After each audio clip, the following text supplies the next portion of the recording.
thewellnesscouch.com, streaming wellness into your lives. This is Up for a Chat with Cindy O'Mara, Karen Smith, and Kim Morrison.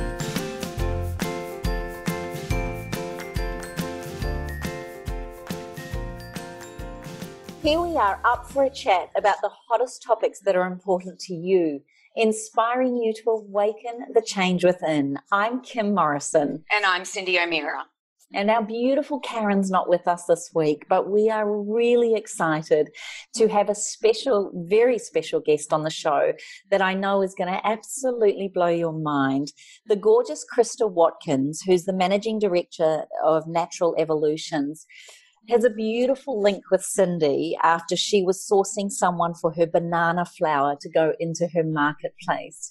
And I'm going to hand it over to you, beautiful Cindy, to introduce us to this amazing soul. And I'm really looking forward to today's podcast. Yeah, thank you, Kim. And welcome, Krista, to the show. We're excited to hear your story. But before you get started, I'd like to tell you what happened is that Ruth, and Beck, who source our products, comes running into me and she says, Cindy, this banana flour, you've got to see it. It's got 5-HTP, it's got resistant starch, it's off the charts. And that's where it all started. I said, all right, let me do some research. And so I went and watched your TEDx video. I watched your video when you won Rural Women's Awards last year. I watched you on the project. And what I do when I do the marketplace is that I want to know that there is an ethical, a trustworthy story behind why people produce these products. So let's start, Krista, before we tell them what your products are and what we'll be getting into the marketplace. Can you just tell us, what's it like being a banana farmer's wife? That's an interesting question.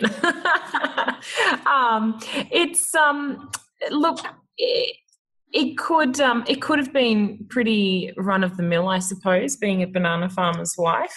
But I'm a pretty bold person, so I think my life was destined to end up on a quite a different path than what most people would have expected. And look, it took some really significant hardship for us to change the trajectory of our business.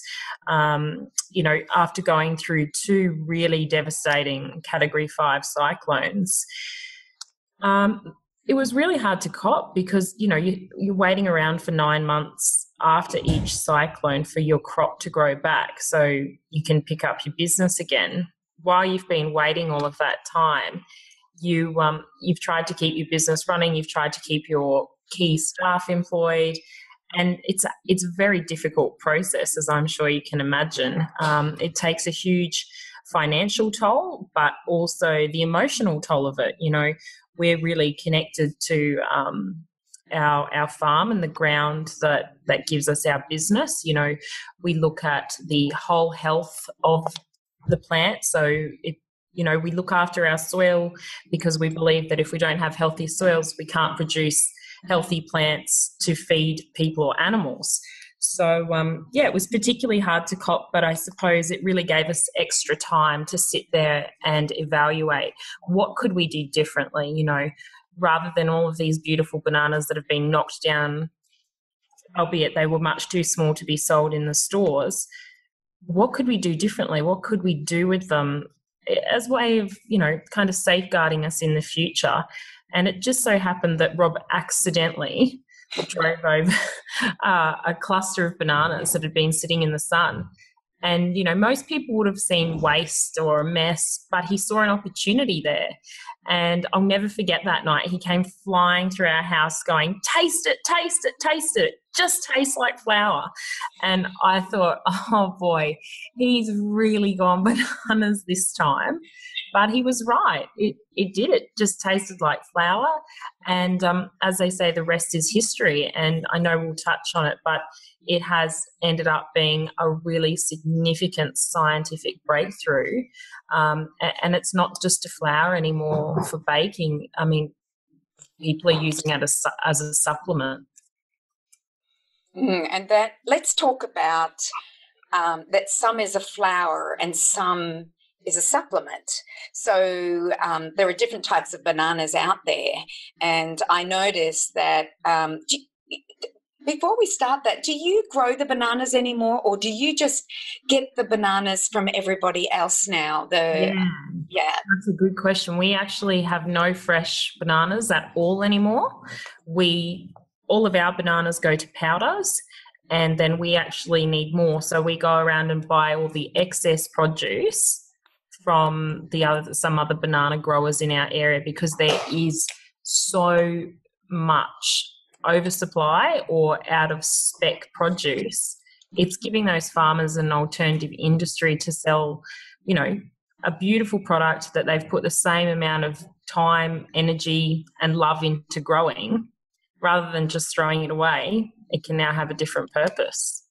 So the farmers around you and anybody else that you're collecting the bananas from must be so happy, because, I think I remember hearing you on your TEDx talk that, you were wasting, what was being wasted in bananas was tons every week. Am I right?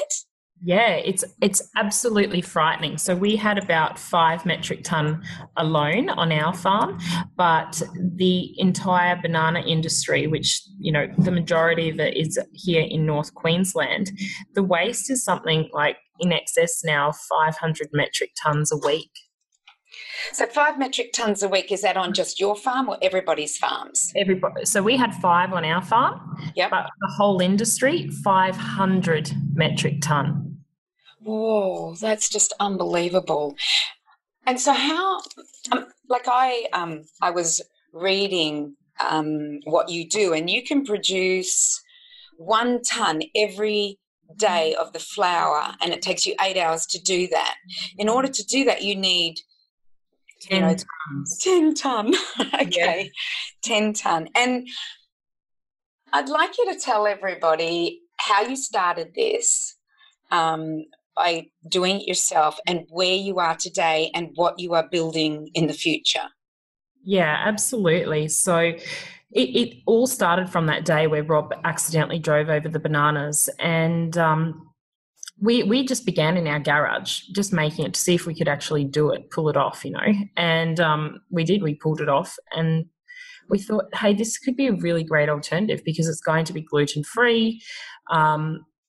Let's actually start making it. And we had the family has a cafe here on the farm, and at the time we just started producing it there. It was very labour intensive. We were hand peeling, like 60 kilos of bananas, and it was hard work. It was awful. Because they're green, aren't they? So yeah, they're green. Yellow are easy, green are hard. Mm. Yeah. And that's important with the nutritional variants as well. The change of colour, it's a process called hydrolysis, and it actually totally changes the nutrition of the product, which I'll touch on in a minute. So we thought we're going to have to design some equipment here to help us, because there's no way it'd be an economically viable process to keep hand peeling them. Plus, I don't think we'd find too many staff very keen for the job. So Rob designed a little pilot plant in a old cold room we had at the time, and we were able to make about 350 kilos, I think, of flour a week.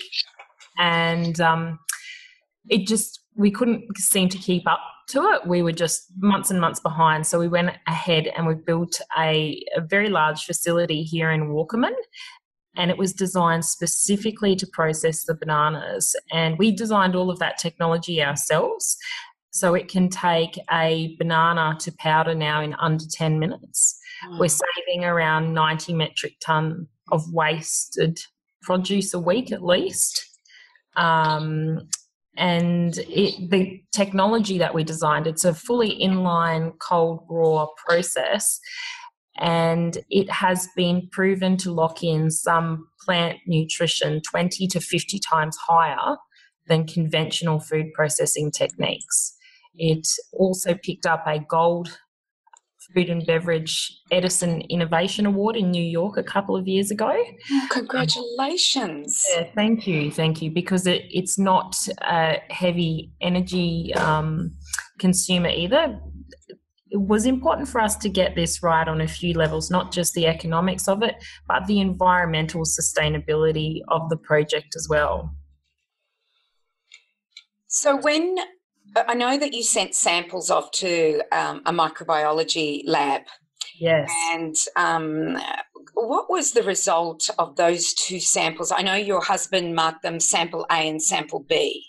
Yeah, correct. So someone gave us a bit of a tip and said, oh, you should get the resistant starch tested in what you're doing. And we didn't even know what resistant starch was at the time, but we went, oh, good, okay, let's do it. You know? Yep. Let's get it checked. And the lab actually called, and they were very, very curious, demanding, you know, both what we had actually sent them, because it was one of them. They were both very high in resistant starch, but one of them was the richest source of resistant starch that ever tested. I mean, beating things that had been genetically modified to be a resistant starch. Ours was entirely natural, and it was coming in well above all of that. So there's actually 1,000 varieties of bananas in the world. There's blue ones, purple ones, some that taste like vanilla, some that taste like pudding. But the two main commercial varieties grown in Australia, which are Cavendish and ladyfingers, we found that ladyfingers are nearly double the nutrition, and they're certainly a much higher resistant starch than Cavendish bananas. So we went, hey, this is a great opportunity here. You know, there is just so many Cavendish bananas. That will make an incredible gluten-free flour for people to use. And then the ladyfingers, you know, they are a little harder to come by, and they also require a lot more work to be grown. They're going to be the perfect supplement for people to, you know, grab a tablespoon and throw it in their smoothie. And not only did it have the resistant starch, and let's just talk about what resistant starch does. So for people who don't know, resistant starch is resisted digestion, and it goes into the large intestine, is worked on by the bacteria, and then the bacteria make butyric acid, which then feeds the gastrointestinal wall. So resistant starch is very, very important in the diet. Another way of finding resistant starch is when you cook rice or potatoes and you let them cool for 24 hours. So this way, if you're on the move or traveling or don't have time to do that, you can just put a tablespoon within your smoothie. So it's really important to have this. And I know when we do gut healing protocols, we use resistant starch, and the fact that they're coming from an Australian, you know, that you're an Australian, you're using what would have been wasted, and that you are the largest manufacturer of these in the world, and you are expanding. That's what just blows me away. But before we talk about your expansion, let's talk about the second thing that was found in your beautiful ladyfinger flour. Your banana flour, I guess we call it ladyfinger banana flour. Yeah, that's what it is. It's 5-HTP. So we undertook some research and we found out various things. We actually found that the ladyfinger powder also inhibits the growth of Staph and E. coli, even in its powder form, which is really incredible. You could literally put it on yourself as a talc almost, you know. But we found that it contained 5-HTP, and 5-HTP to be in a food source, like, that's pretty incredible. You know, those humble little bananas are processing 5-HTP like us, and it converts to serotonin, obviously. So it's great for, you know, our mental well-being and obtaining a good rest as well. We definitely notice a lot of people letting us know that they're sleeping much better. Yeah. And what's interesting is that many people's gut bacteria is being decimated as a result of too much antibiotics, some of our agricultural practices. And so the 5-HTP is the precursor to serotonin. So our bacteria would normally make tryptophan, which is the precursor to serotonin, but they're not there anymore. So the fact that that's what made me so excited. All of a sudden I thought it's a really good, and it is the precursor before. It's not just the amino acid, it's the 5-HTP, which is the precursor before serotonin. So, as you can tell, I got very excited about it when Ruth, came into me. So you have you have plans to expand. Did I read this right? 5 times where you are at the moment? Yes. So we're actually in the process now of, we've designed it. We're looking at putting in a 5 times the capability processing facility here in Walkerman, because obviously our banana powders have grown a lot in popularity, but along the way we've also been picking up some other products to process, such as gold sweet potatoes. That's another really big industry that has a lot of excess produce associated with it. So for us to just maintain the current projections we have for our customers, we definitely need to put in that much larger facility. And then we're actually also now working with farmers to create, some people are interested in using it. They actually have enough excess produce to use it full time, but essentially what we'd really like to see happen as well is processing hubs. So putting a facility in, somewhere possibly in the southeast corner there, where there is a lot of excess farm produce, and farmers can bring their produce along and have it processed. And the opportunities are endless. They could take it and sell it within their own brands, or, it may have something very interesting about it. And Natural Evolution might take that on and sell that as well. So that will be really important in helping our farmers with all of their excess produce and fighting food waste, so to speak, by just taking all the hard work out of it for them. We've tried it, tested, we've proven the viability and the method of it now. So why not? End of last year, we had like 60 metric ton of broccoli come from Victoria to be processed here in North Queensland. And it's come here to be processed because otherwise it would have been wasted. It would have been ploughed back into the field, and it would have gone to waste entirely. Imagine if there was a processing facility down in Victoria. It would have been, just so much easier, and has the capability to take on everyone else's produce as well. But no, we're really proud of that broccoli powder, and we're looking forward to bringing something out later in the year with it. So sorry, Kim. No, I'm just so intrigued.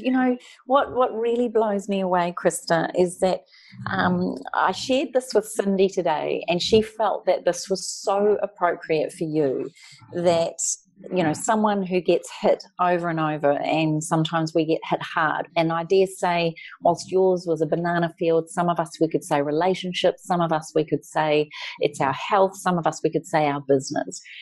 You got hit not only once but twice, and massively. Yeah. And most people would go, you know what, maybe that's the universe saying, bananas aren't for me. This isn't us. Where are we going? What are we doing? And feel really beaten up in the world. And I have to say that I got given a quote just recently that optimism is not the result of success, but the cause of it. And what you've done in another quote, and I love this, and I think this should go in the show notes, an sees the opportunity in every difficulty. Yeah. A pessimist sees the difficulty in every opportunity. And I just want to honour you for being the person that sees the opportunity in the difficulty, because out of this, we can now see bananas, sweet potato, broccoli, all of these things becoming a beautiful health advantage for those of us. And particularly, I dare say, people that have, like Cindy said, gut issues or health issues. But what about the people that can't get food through drought or through, fires and all the things that seem to happen here? I'd just love to ask you a more personal question. I know Cindy will get back to the more gut health and the science side of it. From a personal position, you and your husband, did you cry? Did you fight? Did you get upset? Were you annoyed with everything that happened? And if so, just before we go into what you've done with the banana flowers and everything, how did you personally transgress through that time together and individually? We're both very passionate people. We're very loud, and it's good we live on a farm, because I don't know if we'd be able to conform to metro living anymore. When it all happened, it was just a shock. Honestly, you feel pretty shit. You definitely felt pretty down.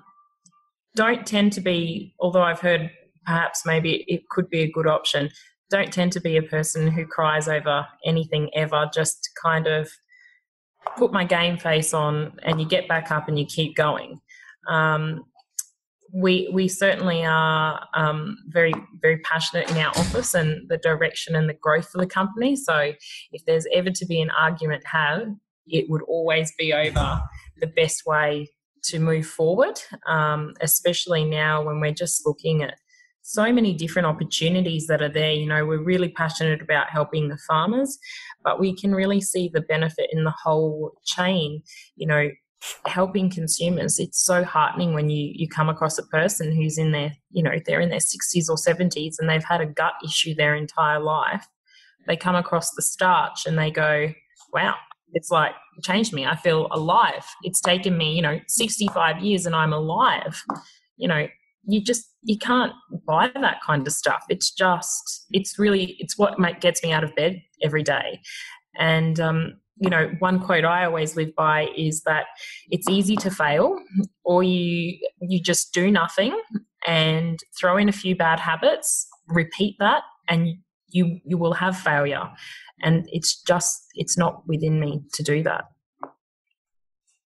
Oh, it's so inspiring, so beautiful. And, I just would love people to see that when we do suffer hardship or when we do get challenges, and let's face it, every single one of us get it, there is always a universal message to look for an opportunity. And I just want to acknowledge you for that. And I can see why you were named Rural Woman of the Year. I just want to quickly ask before Cindy gets back into the science of it. I see the ladyfinger bananas at my markets every weekend, and I see the Cavendish bananas and all of these things, but I'm not quite sure I understand what you mean by the wastage. Can you just explain to me a little bit about how there is, I think you said, is it 500 tons of wastage a week? What exactly do you mean by the wastage? Yeah, so what I mean by the wastage is that the banana bunches will essentially be harvested. Bananas actually there's a few different ways people run their farms. We used to run an alphabet system, so we would literally go out, we knew that, these bunches were however many weeks old, and we would be looking across 3 alphabetic letters because they should all be about the right size to come in. There's also measurements, which we'd call calipers, and we'd check they were the right size. Sure, let's take the bunch in. It comes into the packing house where they have a wash and they are taken off the stalk and they're cut into hands. And out of all the hands, which is what they call the clusters and groups of bananas on a bunch, only some of them are packed and go for fresh produce sale. Some of them don't make it, and there's reasons for that. Sometimes they are enormous. They are really, really big. We get Cavendish here that are in excess of like 1 foot long. They're well over 30 centimetres long. Sometimes you get doubles or triples. They're all joined together. So that would be wasted. And, of course, there's other ones that are really small and they don't make it either. And you know what? Sometimes there's just too many in the market that week. Bananas grow every week of the year here in North Queensland. They're harvested every week. And we tend to notice in our summer months when we've started to get our first storms of the season, We're getting a few extra hours of sunlight a day. It's getting hotter. The bananas move a lot more quickly, and there's a lot more bunches that need to be harvested. So that's what ends up making up that 500 metric ton. Wow. It's really sad, that we as a consumer won't take a 1 foot banana. I would. Or we as a consumer don't take a triple banana. Are we that? I just find that gives us a really bad relationship about what is really happening out there in the banana, like what bananas are like. And I didn't realise that. I didn't know a banana made it to a foot long. I think that's just, I want one. I want to see if I can eat it. I have to keep an eye out. I'll try and send you some down. Thank you. I appreciate it. I'd like to get back to the processing of food and the method that you guys have figured out. So when you do the broccoli and the sweet potato, it all turns into powder. Is that it? Yeah, that's it. So obviously those kind of things, we don't peel them like we peel the bananas, which is all mechanized as well. We just bypass some machinery and, they go through the same Nutrilock process. And, under 10 minutes again, and we've got a beautiful powder. I think this is wonderful because many supplements are made in a chemical laboratory, and at least this is food that is, you obviously are holding in the nutrition. It's cold, raw process, and I know, obviously people would purchase this from you and put it into capsules, which is not something that I personally like. What I like is I want to have that powder in case that vegetable isn't available and I need that nutrient. It's a higher nutrient. So are you selling these powders to vitamin and mineral companies, and are people getting on the bandwagon of natural vitamins and minerals as opposed to synthetic ones? Yes, absolutely. We are selling them to pharmaceutical companies all over the world, actually. And that's the funny thing. Some customers, they do actually put them into a capsule. They make it a tablet using them. And and we notice it with our consumers as well. They go, oh, it'd be so good if you guys could just put that in a tablet for us. But we definitely haven't gone down that path yet. Might take us a little bit to get over it, in so to speak, that it is such a natural product. I feel that by going down and putting it in a tablet form, it's kind of like, I feel like I'm changing it. Yeah. I'm not, but it's such a beautiful addition to smoothies and things like that. So I find it really hard too, and I have actually spoken. I go to food shows all the time, and in the food shows, of course, you always find supplement makers as well. And so I speak to the people that make supplements and how they make the tablet and even the capsules. So when you become big time, you have to put anti-caking agents, free-flowing agents. And I don't think people realize this, that when things become really commercial and you're not got your own little set where you put your gelatin capsule and you make your own 20, when they become really commercial, this is what they start to do. And that's why we don't encapsulate anything. That's why we say if you want to encapsulate it yourself, that's fine.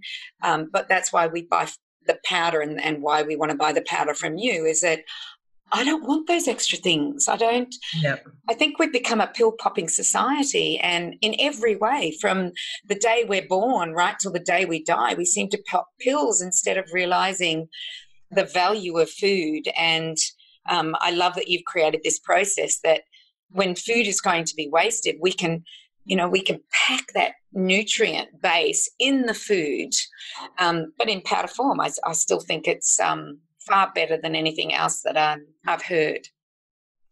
Yeah, thank you. And it gives it a natural shelf life. We don't use any preservatives or additives. It's just, it's fully natural, raw state, and it can easily hold on a shelf for 2 to 3 years. And I think that's really important, especially when you look at our population, which is growing. Therefore, our demands for food is going to increase. Like, why go and create more farmland to create more food that's just going to end up wasted. It's time we got a little bit creative in how we're using what we're already producing, because so much of it is being thrown away. Can you talk about traditional agriculture with bananas? So I have a crazy banana plantation. So I put 3 plum trees that were barely making it, that were maybe a foot tall, in the ground. And I swear 12 months later, I could not believe what happened. So we chopped them down because we wanted to grow them somewhere else. So we chopped them down, put them over where we wanted to grow them. So they're going crazy over there. But these one re-sprouted again, and like 2 months later, they were as tall as the ones I chopped down. So can you explain the agriculture of bananas? And even what traditional farmers would use in the way of chemicals versus the organic farmers. How does this all work? Yeah, so it's important to remember bananas, they're the largest herbaceous flowering plant in the world. They're a herb. And what they, in their root system, it's quite different to most other plants. It's almost like a bowl with some little roots that are quite stumpy. And you can, some people do grow bananas from tissue culture. That's where they take the tissue of the bottom base of the banana plant and they make a lot of plants from it. But we actually do a lot of plantings from what we would say a bit. So we get a banana base out of the dirt, and you can almost see it. It's like an eye in the center, and as long as you've got a bit of that center and you chop it straight down the middle, so it's in halves, and then again in half the other way, and you have 4 pretty equal quarters, you can actually turn that one plant then into 4. So you would plant them.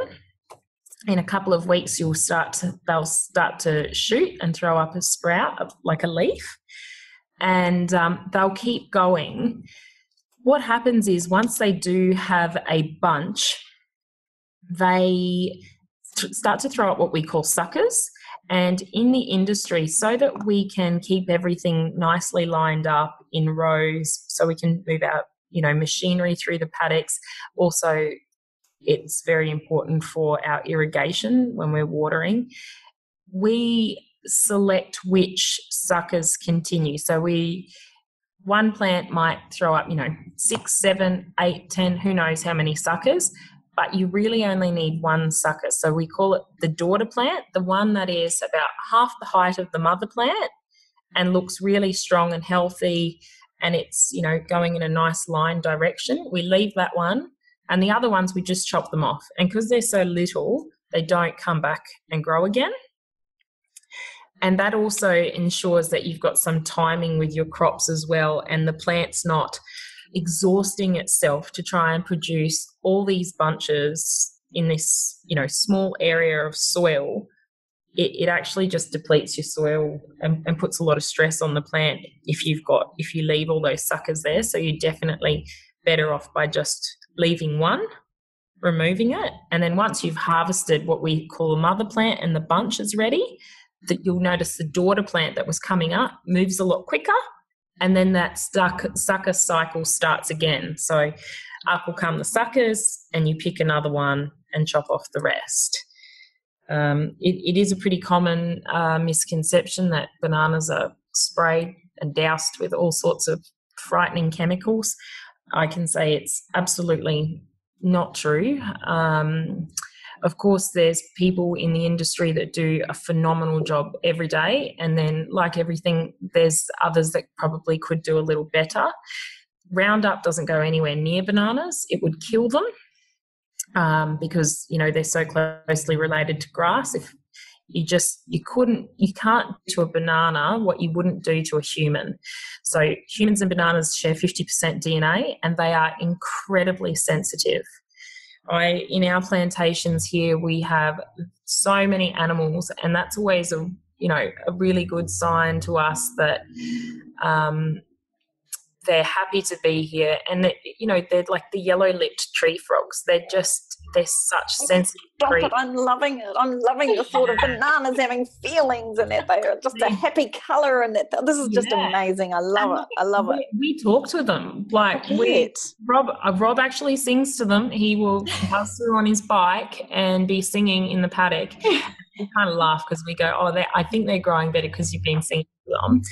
Krista, we have our beautiful oil. I have an essential oil company and an organic skincare company, and I play music to them 24/7 at a very low resonance that humans probably can't even hear it unless you're really listening to it. Yeah. But after reading the Secret Life of Plants, an amazing book around how plants communicate and what fruit does and how it's an expression, if we could really appreciate the value of what a plant can say and do, it's such a higher, incredible innate intelligence that it just warms my heart to hear you say. And I can see why Cindy is so attracted to having your products in her marketplace. When you say that the bananas have this interaction, is there, and my understanding from the Aboriginal point of view, does the banana, is there a coherent or a system that occurs when you know the banana is going to fruit, or is there a certain, I'm sure it's seasonal, but are there anything else that you've noticed even deeper than that as to what the bananas do so that you know when it's right? Yes, so there's a few things that happen. I'm just trying to think, what is it? I want to give you the right number, but we always notice when they're about to bell, so to speak. So that's when the big purple flower comes out. They actually look, what we would say, swollen up in their throat. They look like they have a sore throat. It's all like chunky up around the top where the leaves are. And we notice that within, 2 or 3 days, it's like magic. It happens overnight. I feel like we should try and slow-mo, time filming. Time lapse. Yeah. Time lapse. Thank you. I need to time lapse it. And it'll just throw this massive big flower out, within 2 to 3 days. And then once that flower's out, all the bees will come in. Sometimes here from our office, you can just hear when you open the front door just this buzz, and it's all of the bees out in the paddock. We love having the bees here because not only are they without bees there's no produce, but they're also really good in that they stop mold and things like that growing on the flower end. So essentially these beautiful little flowers come out in the bell, and then they turn into bananas, and that's that little black crinkly bit on the end of your banana. That actually once was a beautiful flower, a very delicate little dewy flower, and as the fruit grows, it does shrivel up and go black. And I really wish my husband was here because I should know this, and I actually feel reliant that I have to ask him. There's a certain amount of leaves that the banana plant actually throws before it bells. So once I think it's like 36 leaves, that this plant's had 36 leaves. The next thing it's going to do is throw out that bell, the big flower, and then we know that within about 9 months from there, the bunch will be ready. Oh, it's 9 months. Like a baby. It is. It's like a baby. Pregnancy. Yeah, funny, huh? Oh, my gosh, because I've watched that big purple thing come out and the flowers, and then I watch my beautiful banana bunch come, and I love eating my bananas. We hang them after a while in the garage, and then I just keep peeling the bananas off them. Yeah, that's the perfect way to do it. Yeah, brilliant. I just go in there. I say, "Oh, there's 2 ripe." I go and eat those 2. Can I ask you both a question around the nutritional value of the bananas? There's a lot of talk now about ketogenic and low carb, healthy fat protocols, and people paleo, and all of these different things and the ways that we should be eating. A banana, when I had my children were growing up, and even when I was growing up, was the quickest, most amazing food to give someone, a child in particular, maybe going from school to an after-school project, or to fill in, or to have when I was playing netball or before a run. It was the perfect food for when I was doing ultra marathons. now correct me if I'm wrong, I almost feel like the banana's seen as the baddie, as a high carb, high sugar kind of fruit. And yet there must be mums out there sitting there going, oh, geez, maybe I shouldn't be giving my kids bananas. Can you both give me some insights as to, you know, the positives of the banana and why people are now starting to see the banana as maybe not such a good guy? Well, it's a good question. I think the poor old banana's been a bit unfairly targeted there, to be honest with you. We certainly love having them in our house. They are a great energy snack. They're also loaded with magnesium and potassium, and I'd certainly much rather see my children tucking into a banana than a lot of other really quick snacks that are out there. I think just bananas are a wonderful energy source as a ripe product. And, yeah, I do. I feel a bit sorry for the bananas. I think they've been a bit unfairly targeted. I'm in agreement with you, and their B6 content is usually high, and especially there's a tiny little bit of iron and there's a little bit of protein, but the main thing is it is a carbohydrate, but it's also, like you said, it's a herb. So it'll no doubt have some factors in it that we don't even know. So everybody does the nutritional analysis where they go, oh, what's the fat content? What's the sugar content? What's the protein content? And what's the vitamin and mineral? They don't ask the phytonutrients. They don't ask the not xenoestrogen, I don't know why I said that, but they don't ask all of those antioxidants that are out there. We don't even talk about them. But if that's a herb, that must have also some medicinal properties that maybe haven't even been explored. And the fact that when I watched your TED talk that you talked about the wallabies, was it the wallabies on your place? They eat the green banana. And so it's something that we may not do as a culture, but other cultures like people that live in the Philippines, people that live on the equator where bananas are a big part of their diet, they use them green, they use them in every way. They use them when they're even black, how they do things. So I'm with you. I think I love bananas and I always have. And somebody asked me the other day, oh, can you tell me if Cindy's on the low-carb, high-fat diet and does she stay in ketosis? And I just think it's like anything. We seem to go to extremes instead of just going, let's just eat real food. Let's just eat the foods that our body has always eaten, and bananas is one of them, like you said, in far north Queensland, you get them every week. One of my favourite ways of eating them, because I love them so much. Lately, I've also been fermenting them with dates because I get so many from the markets and they ripen so quickly.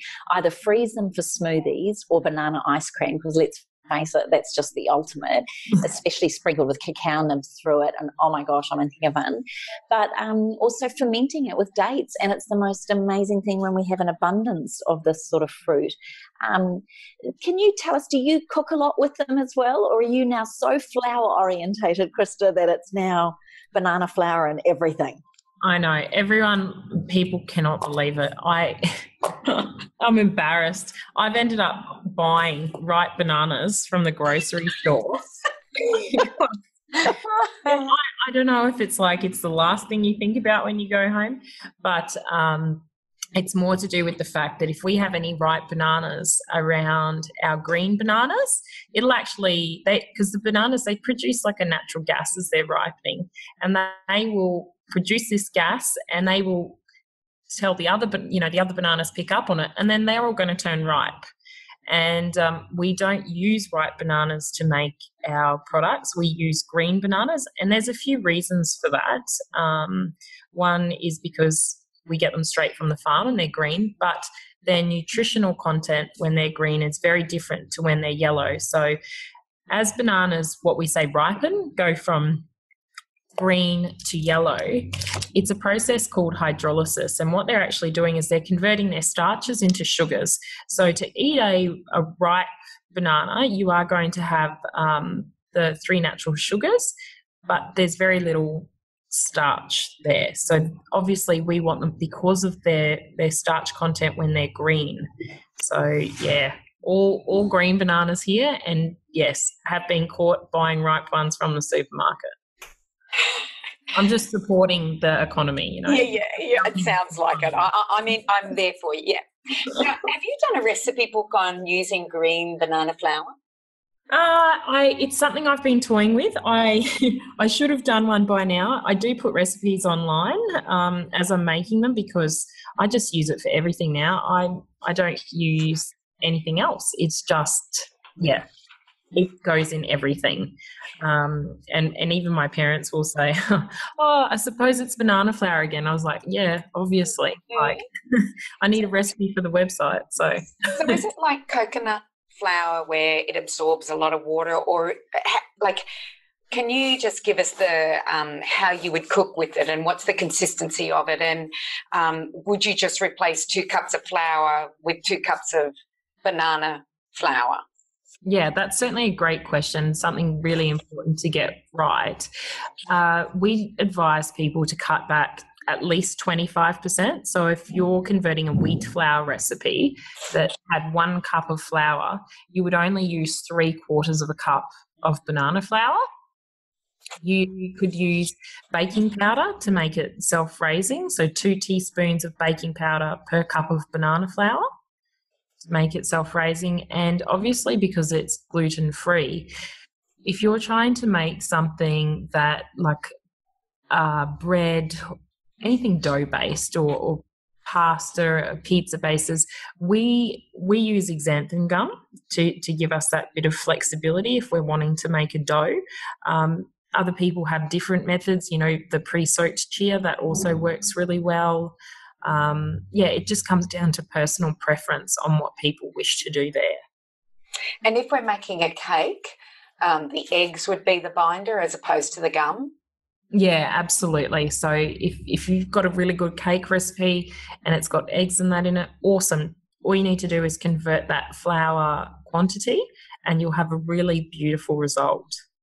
So something that people who do make their own foods, especially when it's gluten-free, they'll use a lot of almond flour. Could you replace a gluten-free recipe that has almond flour in it with your banana flour? You could, absolutely. I'm just not sure what the conversion would be for, say, the almond flour to banana flour. I would assume that it's still that 25% because it is just it needs a bit more space. It needs a bit more room to move around. It does need a little bit more liquid. So without going and changing the entire recipe, it's just much easier to cut back that 25%. Right, Kimmy, you and I will be doing some experiments. Honey, I'm so ready. I am so fired up to do this because I think it'll be great. Today I had a lady come in with her boy who is not only gluten-free, celiac, has issues with his gut, and he's only 4. He also can't eat nuts and seeds, and I was just like, oh my gosh, he's off sugar, he's off nuts and seeds, he doesn't eat fruit. I just thought, oh man, maybe this could be a beautiful answer for him. I just want to double check. It's 3/4 of a cup to 1 cup as an alternative, and then add 2 teaspoons per cup of banana powder flour to baking powder, to the flour to get it to raise. Was that correct? Yes, that's correct. Okay, cool. Just wanted to make sure. Can I ask also, I know we're coming to the close. I want to keep going. I want to go back to you winning Rural Businesswoman of the Year. Can you explain to us the process that you went through there and then why you think you were selected and what that meant to you guys? Yeah, absolutely. So it was a great opportunity. Which I was really encouraged to participate in from a variety of people. And I looked into it and I went, oh, well, you know, it looks good. There's a lot of great opportunities available here to develop myself as a person. And so I did apply for it, and I was really I was named the Queensland Rural Woman of the Year early last year. And I just went on a great it just was the start of a great journey, really. I've been able to meet a lot of people and do some very interesting professional development on enhancing myself as a person. And they bring all of the state and territory winners together. And I think it's about a 3 or 4 day course. And there's a lot of things that you learn at the course, but there's a very serious element to it as well, where we're actually all interviewed, and one of the ladies is selected to be the National Rural Woman of the Year. And I was very grateful to receive that award in October of last year. I've still got about 8 months left of being the National Rural Woman of the Year before I host that night and hand it over to whoever it will be for this year. And look, it's just been a fabulous journey. Living in rural and regional Australia, I'm sure you can imagine it comes with its own set of challenges. And what they've found is that women are particularly underrepresented, and it's a really important platform to encourage other women to take part in their futures who are based in rural or regional communities, or who have an effect on rural and regional communities. And I suppose that's probably why I was selected to be the representative for the year, in that I do have a really big passion for rural communities, and obviously what I'm working in with my business now, it has the potential to have a really quite an evolutionary effect on rural economies as we know them now. Yeah, most definitely. And recently you've just been to Armidale and been the guest speaker at a food waste international summit, wasn't it? Yeah, it was. It was a global food waste forum through the University of New England. And look, it was a really interesting experience. There's so much information out there and so much data available about how food's wasted, why it's wasted, what could be done about it. And it was really great to be invited to go there and share what I'm doing to try and make a dint in it and have a positive effect on our planet. Well done. Now, I just wanted to say to our audience that you are on a working farm, and we've been listening, and I'm sure it's your husband driving forward and then beep, beep, beep, driving back. I'm so sorry. Oh, no, that's okay. I want people to realise that we have grabbed you in the middle of a working week, and they shouldn't be upset by the noise. I think they're loading a truck. That's the forklift. And there's people walking around the office and coming between the factory and the office. And I've been listening to it and thinking, well, this is what it's like being on a working farm. I'm sorry. This is it. Welcome to the farm, everyone. Exactly. Oh, it's been such a delight. I'm really proud. I haven't even asked, do you have children? I do. I'm so fortunate. They are my little inspirations. There's one here having a little sticky beat now because the word children came up and all. Tell us their names. Yeah, I have an 8-year-old and a 4-year-old. So they keep me very busy and very inspired. Oh, well, I want to ask Cindy, what have been your top 2 takeaways from our beautiful Krista today? And I'd like to ask you your top 2 messages that you'd love to give our listeners, Krista. But first, I want to give what we've taken from you today. I think that, I saw adversity, and I know that Krista had a newborn baby when this all happened. And I just think that, when you are given adversity, and perhaps if, as Krista is as an optimist, then they saw the opportunity in every difficulty that was happening to them. And I just find that in 8 years, what you've done should be a shining light for other people that are at the moment having difficulties in maybe their business, and all they have to do is think differently. It is about seeing something and just thinking differently. So I guess my two things are, when there is a difficulty, look at the opportunity in it. Number two, think differently. I think they're my two. What about you, Kim?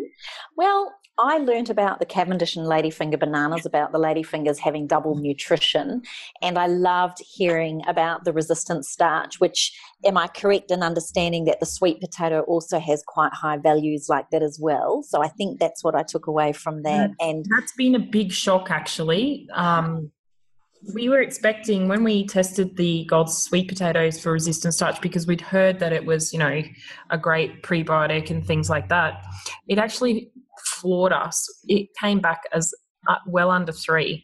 So to go and actually, something that we'd taken from hearing from a lot of places that, it's a really good prebiotic, then actually doing the science behind it through an international lab and it coming back not even reaching 3%, it was a real eye-opener for us. But it also forced us to look at the product and say, well, it might not have the starch quantities that we thought it was going to have, and, it certainly doesn't come anywhere near the bananas.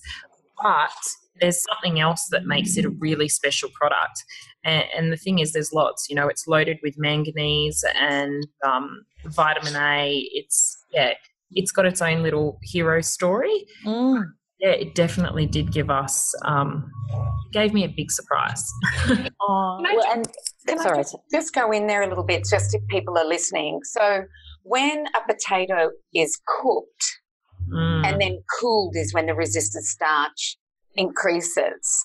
So I think that, as you said, doing it the way you're doing it, like getting a potato that is going to be just chucked away and then making a powder out of it, will then give you the nutrients that maybe the banana wouldn't give you, but definitely not the resistant starch. So, Yeah, exactly. Hey, just ask me, Krista. Just call me and let me. And Cindy, will this have resistant starch? It's my favourite topic. For the moment. It changes every week.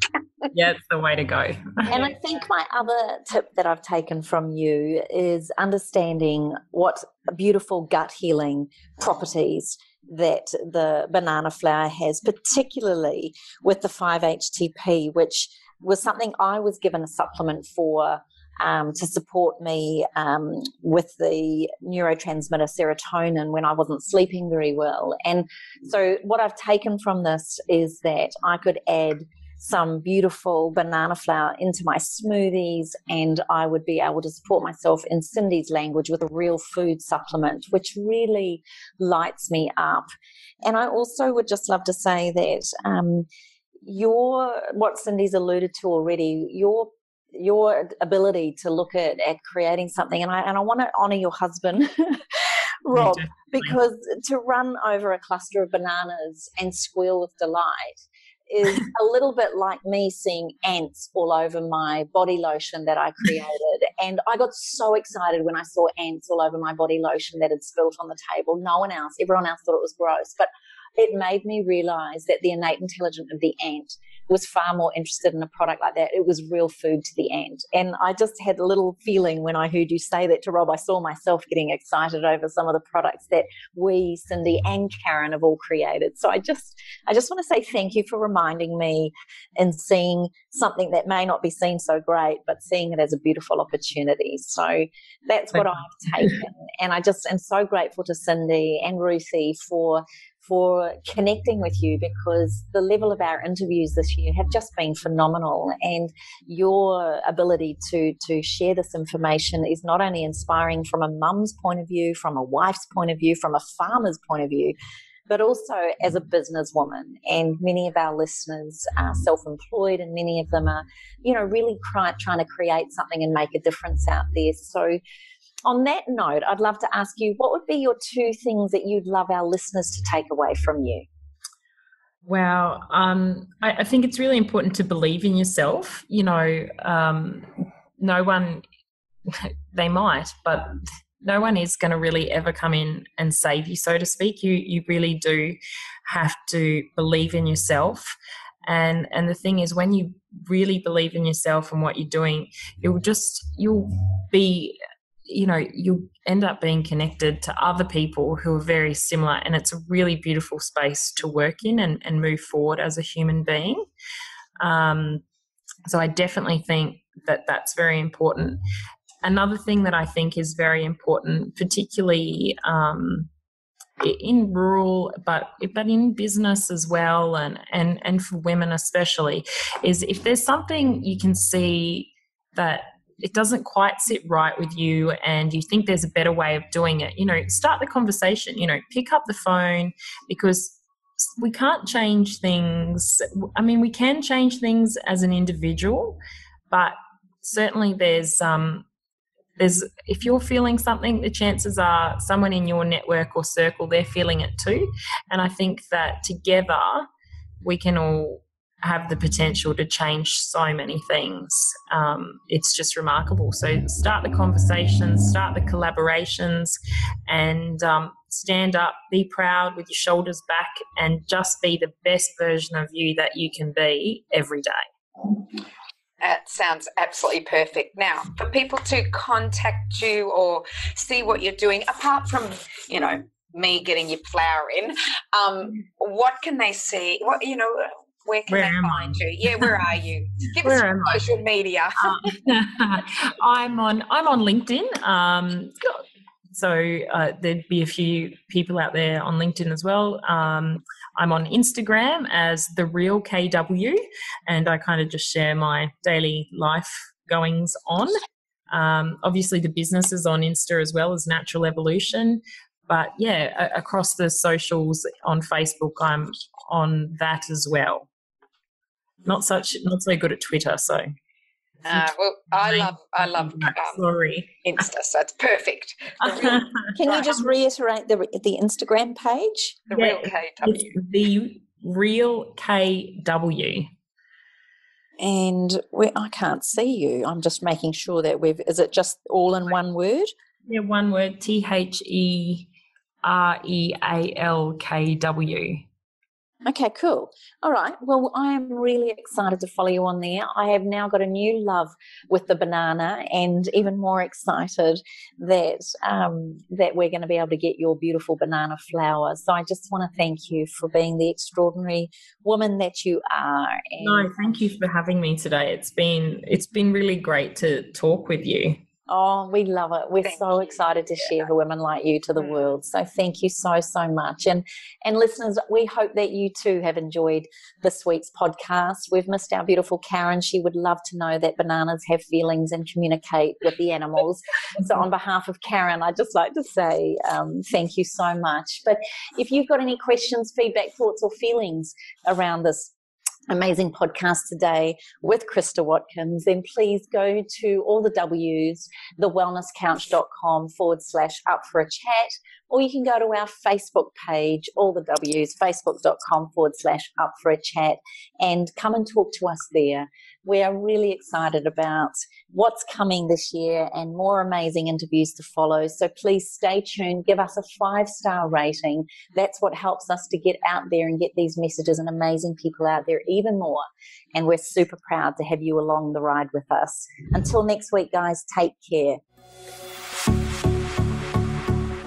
This has been a production of TheWellnessCouch.com. Check us out on Facebook and join in the conversation on Facebook.com/TheWellnessCouch. Subscribe to each show on iTunes and check us out on Twitter.